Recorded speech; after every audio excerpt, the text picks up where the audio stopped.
किस्मत का कोई दोष नहीं और ना ही दोष नसीबों का। वक्त की ऐसी हवा चले बिक जावे प्यार गरीबों का।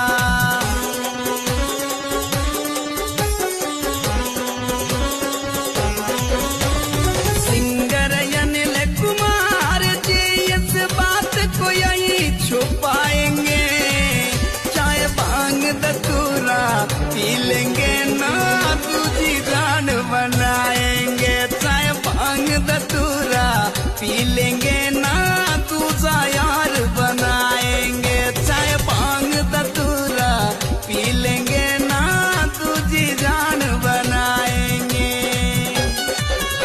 GPS music. किस्मत का